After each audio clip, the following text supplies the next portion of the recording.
जन्म 1556 ईस्वी में लाहौर में हुआ था।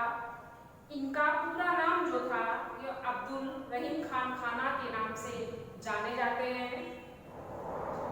इनके पिता का नाम बैरम था और ये अकबर के यहाँ सेनापति थे। अकबर के यहाँ ही इनकी पूरी शिक्षा का प्रबंध था। रहीमदास जी की शिक्षा का पूरा प्रबंध अकबर की ही देख रेख में हुआ। अकबर ने ही इन्हें खान खाना की उपाधि प्रदान की थी। इनकी रचनाएं जो हैं अब्दुल रहीम खान खाना जी की, जैसे कि रास पंचाध्यायी, मदनाष्टक और बरवे नायिका आदि इनकी प्रसिद्ध रचनाएं हैं। इन्होंने अपनी रचनाओं में ब्रज भाषा तथा अवधी भाषा का प्रयोग किया है। रहीम अकबर के दरबार के 9 रत्नों में से एक थे।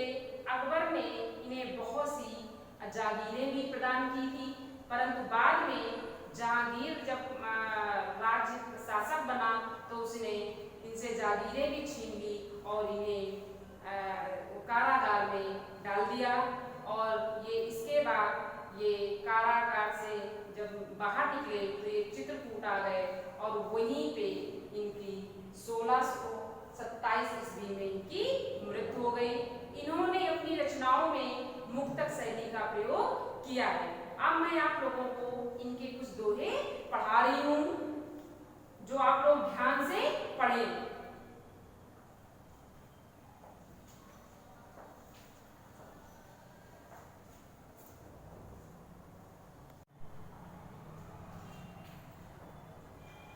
तो बच्चों, जैसे कि ये मैंने पहला लिखा है दोहा, जो रहीम उत्तम प्रकृति का कर सकत कुसंग, चंदन विष व्याप्त नहीं लिपटे रहत भुजंग।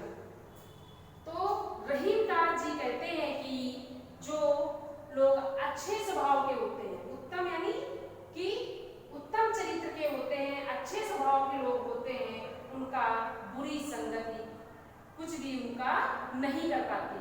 बुरी संगति का उन पर कोई भी प्रभाव नहीं पड़ता है।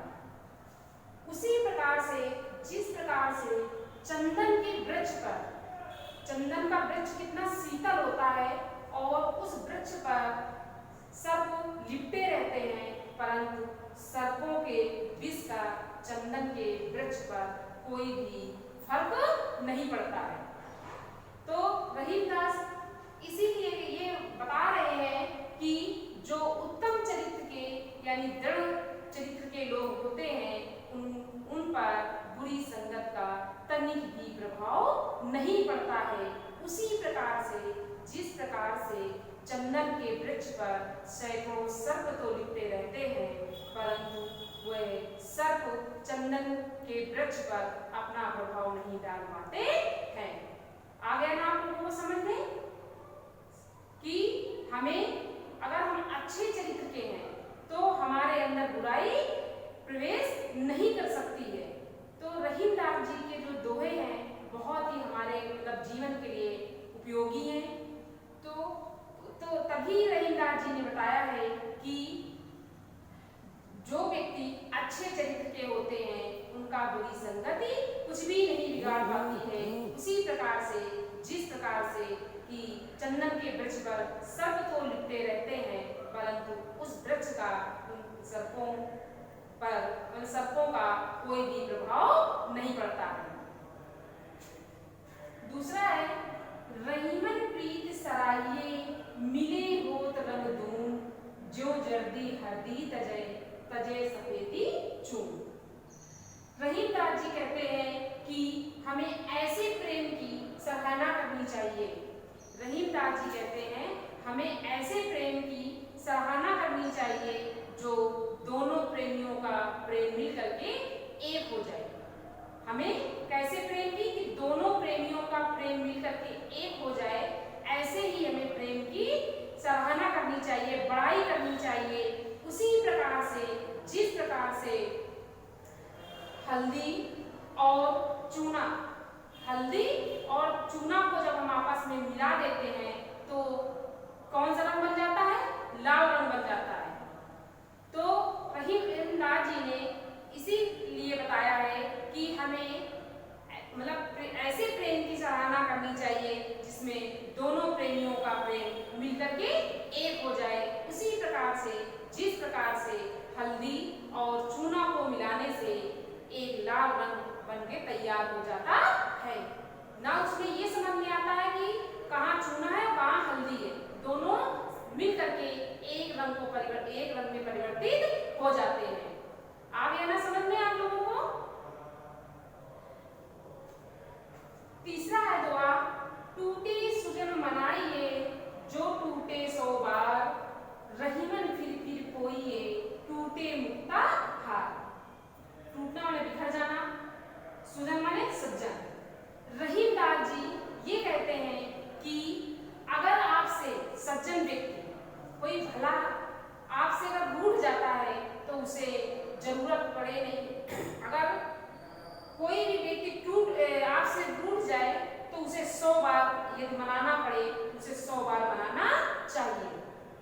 रहीमदास जी क्या कहते हैं कि यदि अगर आपसे कोई सज्जन पुरुष रूठ जाए तो उसे 100 बार मनाना पड़े तो 100 बार मनाना चाहिए, क्योंकि वह आपके लिए हितकारी है।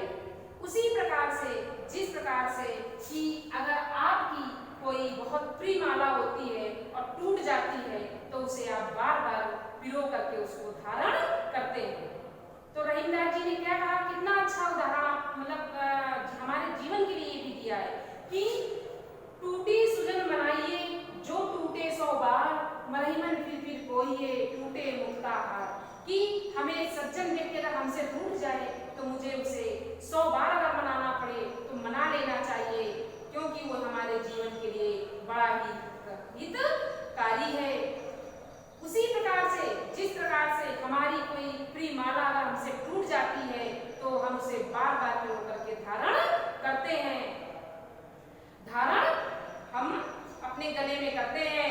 उसी प्रकार से हमें सज्जन व्यक्ति को अगर मनाना पड़े तो 100 बार मना लेना चाहिए। ठीक है, समझ में आया? मैं आज आप लोगों को 2 दोहे और पढ़ाऊंगी, फिर इसके आगे कल पढ़ाऊंगी। ठीक है?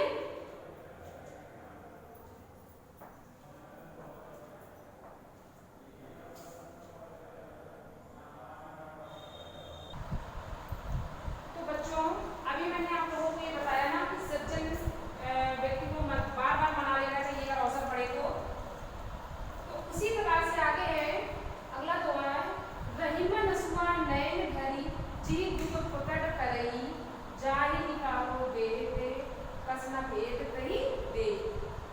ये मन होता है घर, असुआ नयन मन होता है आंखें आपकी। तो रहीमदास जी कहते हैं कि यदि अगर आंखों से आंसू निकलते हैं तो वह अपने आप ही सारे दुख को प्रकट कर देते हैं। क्या बोला रहीमदास जी ने कि अगर आपकी आंखों से आंसू निकलते हैं तो बिना कुछ बताए ही आपके सारे दुख को वह प्रकट कर देते हैं। उसी प्रकार से अगर कोई व्यक्ति घर से निकाल दिया जाए तो वह अपने मन के सारे भेद को वह आंसुओं के माध्यम से दूसरे के सामने प्रकट कर देता है, यानी कि दूसरे व्यक्ति को ये पता चल जाता है कि ये व्यक्ति जो है, ये मनुष्य जो है वह दुखी है। तो रहीमदास जी कहते हैं कि आंसुओं के माध्यम से जो मनुष्य है, मन हमारा है, मनुष्य का मन वह अपने दुखों को प्रकट कर देता है।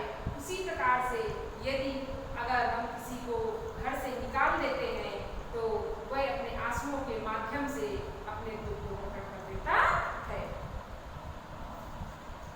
कई रहीम संपत्ति सगे बनत बहुत बहुरीत, विपत कसौटी जे कसे तेही सांचे मी। रहीमदास जी कहते हैं कि जब आपके पास संपत्ति, जब यानी धन, जब आपके पास बहुत सारा धन संपदा होती है तो आपके तो बहुत ज्यादा सगे संबंधी होते हैं। ये आप खुद जानते होंगे कि जब आपके पास पैसा होता है